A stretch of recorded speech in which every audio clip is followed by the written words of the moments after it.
I keep my ear to the ground where you've gotten some shit with for talking about CG and things like that, where where's the value in it? And we talked about that on our stream. And one of the things that I was like, it was kind of an aha moment for me, to be honest with you, was like, no, listen, these motherfuckers employ foot in the door like mentality, that process all the fucking time. You watch people like fucking, what's his name now, Karen VS, where it's like you watch it and I'll look at it and I'll go, if I didn't know shit about shit, if I'm like just installed Twitter and I'm reading this stuff, in these particular tweets, he might come off as reasonable. He might come off like, yeah, you guys shitting on him like this. Like he's being right. And that's why you have to attack this shit, because they come off as reasonable and foot in the door first. And that's why this idea with what you just showed with Yang is so fucking dangerous, because it is not this, hey, we can agree to disagree. No, motherfucker. Not when it comes to the right to exist. Not when it comes to like all this other shit where, oh, goddamn, yeah. No, I mean, I'm glad that comes through my content. I'm really, it's 100%. Fucking satisfying as hell that I'm able to get that across, because it's the crux of my whole channel really is like, look, and I've told this a couple of times, but 2015 or so, I was not reading comics, like new comics. Every once in a while I get some trades from the library, but basically I was not in a good financial situation. I couldn't keep up with comics and shit. I didn't really know what was going on, but I started watching YouTube a lot, and at first I was like Comics Explained, pretty neutral shit, just telling you comic stories and Comic Storian, shit like that. I know you guys have like had him on your channel or streamed with him, right? Yeah, good. But yeah, so like I was into that, and then suddenly I found myself watching The Amazing Atheist and fucking Matt Jarbo, and thankfully both of those guys have grown a lot. I've interviewed TJ Kirk a while back. Dude's come a long way. He's a leftist now. He's still got some cringy takes. He's still kind of an edgelord in some ways, but like he's not, he denounces all his old fucking bullshit SJW content and shit. But like I got my foot in the door with anti-SJW stuff like that, because they're showing clips of these blue-haired feminists screeching at people. It's like, man, they sure are annoying. You know what I mean? Like most people are going to watch that and go, oh man, she's too much. Right. And then you got that idea of what an SJW is in your head. Yep. And then I start seeing, I end up on some stuff talking about comic books and seeing like on Facebook shit, oh, these SJWs are ruining the comics. And I was like, what are they doing in my comics? Because I've read comics since I was a little kid. I just, in this period of few years, I wasn't. So like, I was like, oh man, while I hadn't been reading them, something has happened. What has happened? And I eventually start getting back into comics, and I'm reading it and I'm like, oh, what? No, this isn't like what they say it is. That's right. And the only reason I was able to spot that is because I had experience with comics. Now, if you're not experienced with comics the same way that I was, and you fall down that exact same path that I ended up on, you're going to probably go the other fucking way. That's right.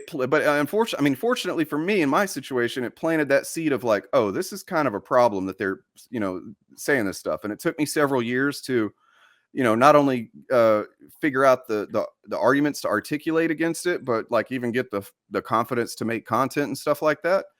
But yeah, I can totally see that if I just didn't have I pretty much learned to read partly with comics. You know what I mean? Like I grew up and my older brothers were deep into this shit by the time I came along. So like it was always around. But if that wasn't the case, it very well, like you said, it sounds reasonable. That's right. The narratives are framed in such a way as to, like, oh, well, they replaced Tony Stark with Riri Williams. They're replacing Iron Man with Black Iron Girl or whatever. It's like, oh no. Yep. Of course, and if you don't know about comics, you might not realize that every character dies every once in a while and comes back a little while later. Right. And lots of major characters have a legacy character that came after them. That's right. You know what I mean? And these are things that new fans, casual fans don't realize. That's right. That was actually one of the things that I would go through, like during my I call it the Robo Deconstruction period. The one of the main ones was Secret Empire, and so when I was looking at Secret Empire, I would hear a lot about how they ruined Captain America, and there was a whole lot of screeching about how this is another example of hating America and yet et cetera, et cetera. And so since I was kind of in the middle of my deconstruction, I still had like there was a bit of skepticism, and I'm like, what are you guys talking about it? But if I were completely honest, I was like, see, this is it. Yeah, I don't really agree with them, but see, this is where they go too far. But like you just said, when you have read comics before, because like you, I took a big hiatus with reading comics and staying up to speed. That's why on I Freaking Love Comics, I'm the filthy casual. Like I don't know in depth as much as like Judah or Ree or Miracle Man. Like I'm usually the one like, ooh, teach me, you know? Yeah. Because I went you're through you're the Miles Morales from the meme where, you know, Spider-Man's and he's like, yeah, yeah. 100%. Oh, this is so cool. 100%. But so I go in and I read it all through my teen years. And tried to keep up, especially when the MCU kicked off.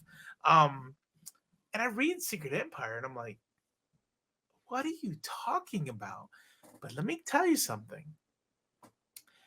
It reminds me of those like Facebook, TikTok, whatever YouTube videos. You ever see those kind of videos on TikTok or Facebook where they go, hey, I'm a magician and I'm going to tell you, think of an animal. Now think of a color. Now think of this. Now blah, blah, blah. And I bet you're thinking of an elephant. And if you're thinking of an elephant, go ahead and like this because I read your mind and blah, blah, blah. Like and share, blah, blah, blah. And I'm thinking to myself, that whole thing is working off the algorithm of who gives a fuck if you didn't think elephant.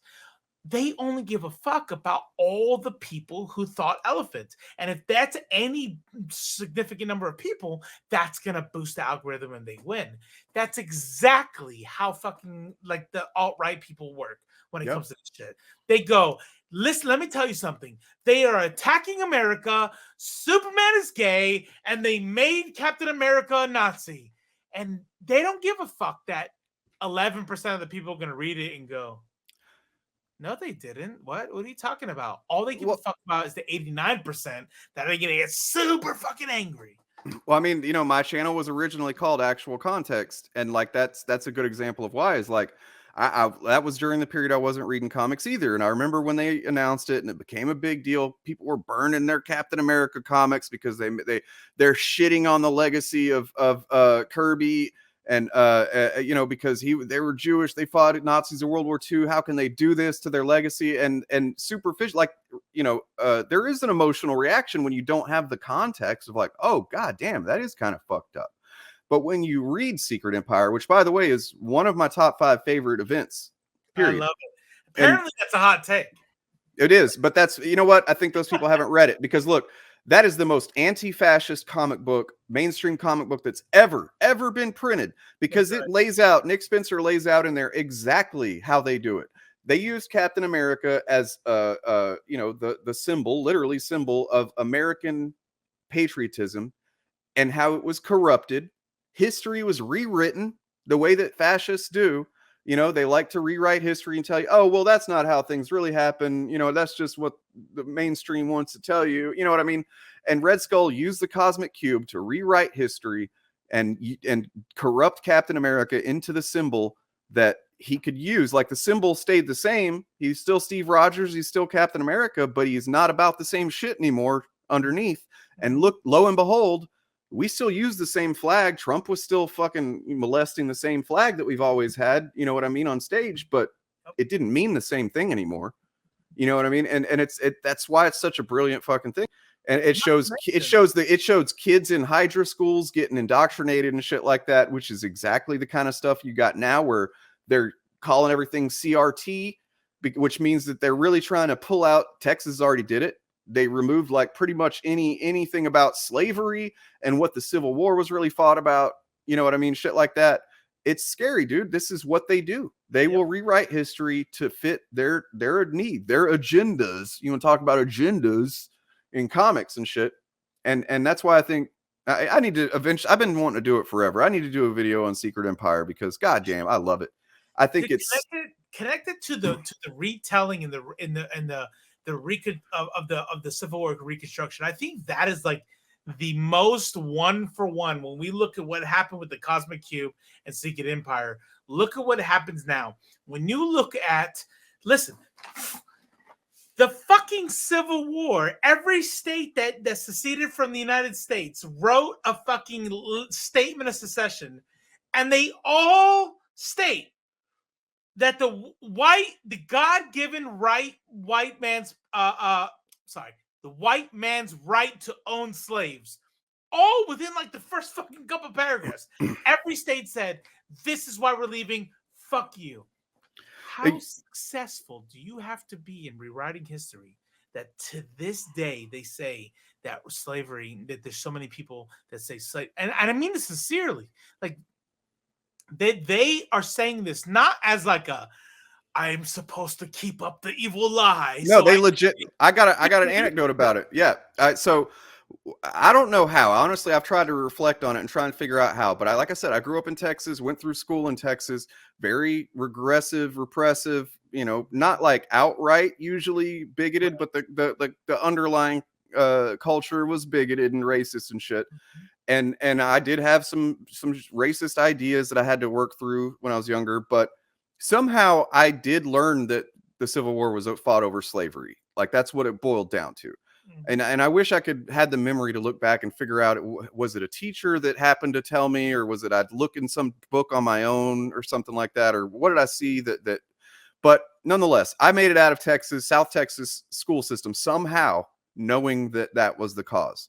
That was the reason Civil War was fought. I knew that the Confederacy was bad, right? That they were fucking fighting for some evil shit. And then I moved to Oregon, and my girlfriend that I made when I got here, super progressive chick for the most part, you know, like super chill girl and stuff like that. And then somehow we were talking one day, and I was like, yeah, you know, Civil War, like, fighting over slavery. And she goes, what? No, that's not what the Civil War was about. She grew up in Oregon, dude. Now, of course, what we talked about earlier kind of makes a little sense, but still. And she was like, no. And this is the first time I'd ever heard this. And she said, no, it was fought over states' rights. And my fucking jaw dropped and hit the floor. I was like, what? I said, what did you do? No, it's states' rights. She fought, you know, that was just, they wanted the states, the southern states wanted the right to do what they wanted to do. You know, they didn't want federal overreach. And I'm like, yeah, the states' rights to own human fucking beings. Slaves, yeah. You need to finish that sentence, lady. It's not just the states' rights. It's the states' rights to own people as fucking human chattel. That's right. That's what it was. So yeah, and I swear to God, man, that moment will last a lifetime. Just the sheer shock of someone that I respected and loved and like saw her as an intellectual equal and shit. Yep. I mean, you know, and she's still, I'm not saying she's stupid just because she thought that, but I mean, it just goes to show how even rational, intelligent, not even bigoted people can have these fucking narratives driven into them somehow. And yeah, it's messed up, man. It's scary. Cosmic Cube. It's fucking Cosmic Cube. Cosmic Cube, exactly. What do you do? It's fucking exactly.